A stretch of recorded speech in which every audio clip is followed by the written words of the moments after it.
ఉద్యోగం దొరకడం లేదా? అయితే ఈ మంత్రాన్ని పారాయణం చేస్తే ఫలితం మీరే చూస్తారు. ఆ భగవంతుని కృప మనపై ఎల్లప్పుడూ ఉండడానికి జై హనుమాన్ అని ఒక చిన్న కామెంట్ చేయండి. ఉద్యోగం పురుష లక్షణం. ఇంట్లో మగవారు ఏదో ఒక ఉద్యోగం సంపాదించి ఇంట్లోకి డబ్బులు తెచ్చినప్పుడు మాత్రమే భార్య దగ్గర, తల్లి దగ్గర, బంధువుల దగ్గర అతడికి గౌరవ మర్యాదలు, విలువ ఉంటాయి. ఉద్యోగం చేయకుండా ఖాళీగా ఉన్నవారికి అస్సలు విలువ అనేది ఉండదు. పూర్వం కేవలం పురుషులు మాత్రమే ఉద్యోగం చేసేవారు. ఇప్పుడు పురుషులతో పాటు స్త్రీలు కూడా ఉద్యోగం చేస్తున్నారు. ఉద్యోగాలు లేకుండా చాలామంది తీవ్ర ఇబ్బందులను ఎదుర్కొంటున్నారు. ఏ పరిహారం చేస్తే ఉద్యోగం లభిస్తుందో పండితులు చక్కగా వివరించారు. ఆ పరిహారం ఏమిటో ఇప్పుడు తెలుసుకుందాం. ఉద్యోగం లభించాలంటే కార్యసిద్ధి హనుమాన్ మంత్రాన్ని జపించాలి. త్వమస్మిన్ కార్య నిర్యోగే ప్రమాణం హరిసత్తమా హనుమాన్ యత్నమాస్థాయ దుఃఖక్షయాకరో భవ. కార్యసిద్ధి హనుమాన్ మంత్రాన్ని జపించి ఉద్యోగం పొందిన వారు చాలామంది ఉన్నారు. దగ్గరలోనే ఆంజనేయ స్వామి దేవాలయం ఉంటే ఉదయాన్నే స్నానం చేసి ప్రతిరోజు దేవాలయానికి వెళ్ళి ఈ కార్యసిద్ధి హనుమాన్ మంత్రాన్ని పారాయణం చేయాలి. అయితే చాలామంది ఇంటికి దగ్గరలో హనుమాన్ మందిరం లేకపోవచ్చు. అలాంటి వారికి లలితా సహస్రనామంలో 143వ శ్లోకం, 144వ శ్లోకం విడిచిపెట్టకుండా ఎవరైతే 41 రోజులు పారాయణం చేస్తారో అలాంటి వారికి ఖచ్చితంగా ఉద్యోగం లభిస్తుంది.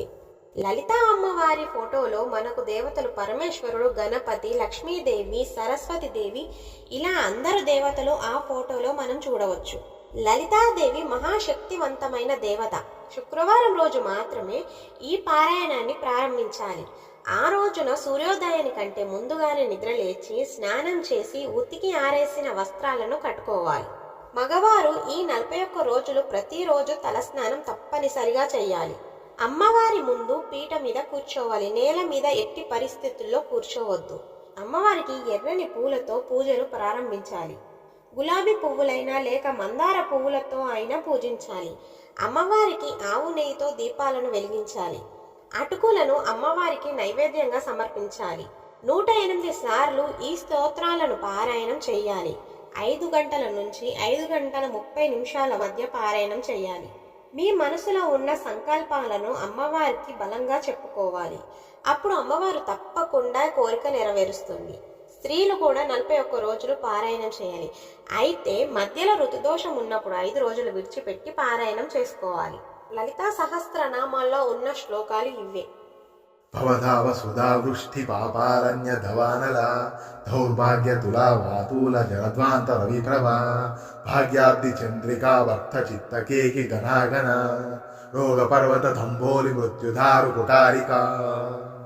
పారాయణం చేస్తున్న రోజుల్లో మాంసాహారాన్ని తినవద్దు.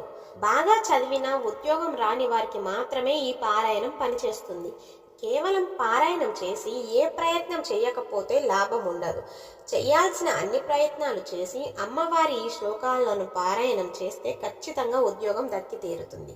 ఈ వీడియో మీకు నచ్చినట్టయితే లైక్ చేయండి. శ్రీ మాత్రే నమః అని ఒక చిన్న కామెంట్ చేయండి.